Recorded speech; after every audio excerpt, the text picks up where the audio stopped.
All right, hopefully this has been a week of stacking wins to be the best you that you can be. We're going to talk about two things today in this video.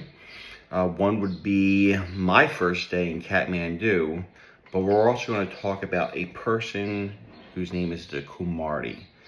And this was the day I said Namaste, and I actually did it twice while I was in Nepal, saying Namaste Dosto to the Kumari, who is a living goddess who is revered by my understanding, both Buddhist and Hindus.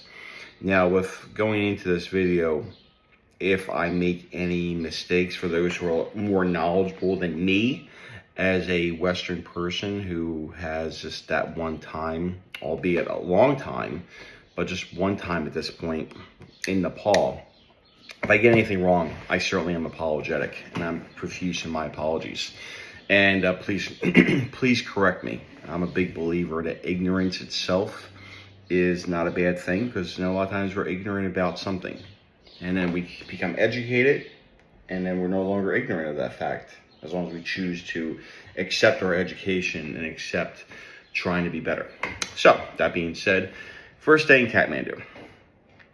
I got in from, as you saw in a previous video, sometime in India. From India, I flew from Delhi to Kathmandu. In Kathmandu, I went with a tour group to Everest, and I was met by my, he was like kind of the facilitator. Gobinda, namaste, brother, you're awesome. He picked me up from the airport, and ceremonial scarf. I don't remember what it's called offhand. And we were off, man. We're staying at the Hyatt. And the Hyatt in Kathmandu.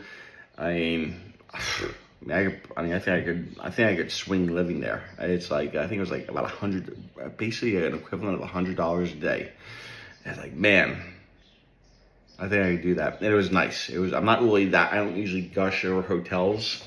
But man, that was a nice hotel. Great little gym, little walking path you could go on. Monkeys run, seriously, monkeys, because the monkeys are pretty prevalent in Nepal, believe it or not. And so you have monkeys running along the trail. It was awesome. Great, fantastic pool. It was great to be able to rest there after getting back from Everest. So, first day in Kathmandu, of course, I didn't come to, even though I loved the hotel and it was lush and great and all that kind of good stuff, I'm getting out. Let's get out of here. Like I said, I'm a guy from Philly, and here I am in Kathmandu, Nepal. Let's go see some stuff.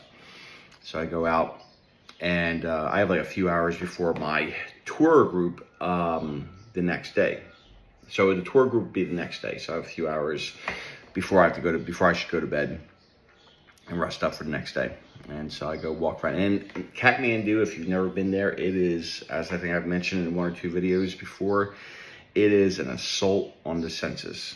I mean, motorbikes running around. It was so much. I mean, I'm even getting anxious right now, even thinking about it. So walk around outside the hotel for a little bit, do some minor shopping, get some sunglasses for the hike to Everest, because I had forgotten mine. Good job, Mike.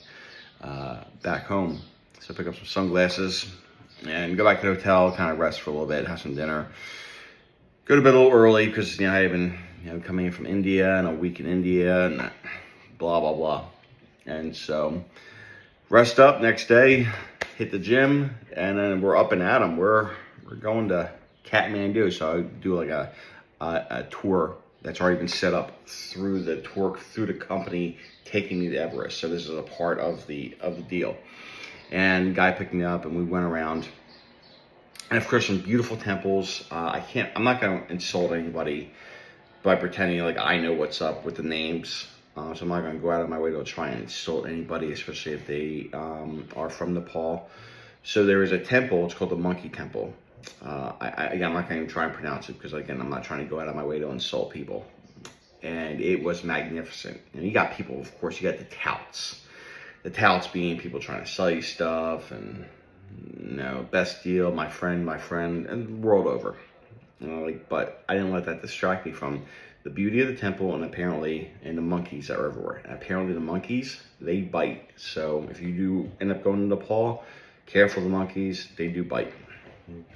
That's so cool that you see them like on their back, and baby monkeys, and oh, it's incredible to see. That was us, maybe, I don't know, however hundreds of thousands of years previously. All right, so part of the tour, we also go to see the kumari. Say namaste dosto to the kumari. The kumari is, again, I'm not trying to go out of my way to insult people or pretend like I know what's up with Nepalese culture, or history, or religion.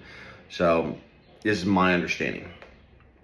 Kumari is a living goddess that's revered by all people in Nepal, and apparently some places in India as well. And something along the lines that the mood of the kumari could affect the country.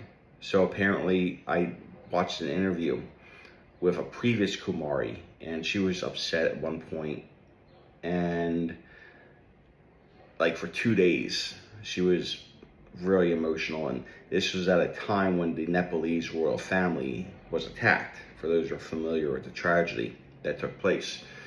So some people said, oh, because Kumari was sad, the members of the royal family were killed. And again, it's if that's your belief, and I respect that. But that's the perspective, and that's the position. And such an important place in Nepalese culture is, the Kumari. So the big thing is you can't take photos. Now I was going to try and I got a photo of the Sistine Chapel that I took when I was first in Italy. And I was going to do the same, but you know what? I'm not trying to insult people. I'm certainly not trying to get arrested or have my phone confiscated, because I'm about to go to Everest and I don't have a camera with me. So I don't want to be losing out on pictures because I was trying to be a smart ass. So, and plus, ultimately, let's just do the right thing. Just do what's right. They don't want you to take photos? Don't take the fucking photo. There you go. Problem solved. And the Kumari came out and she said namaste. So I got to say hello to a living goddess from the position of Nepalese culture. And it's my understanding, again, very passing familiarity, is that the Kumari is chosen from a certain number of families, which are the high-end families, and then I guess the Nepalese royal family has some say with respect to who's chosen as the Kumari. But to be able to pay my respects and homage to a living goddess, again, do my walk with Christ, do my walk with God. If you do the same, whether Islam, Judaism, certainly respect all of that. But from this position, a living goddess, a living embodiment of God.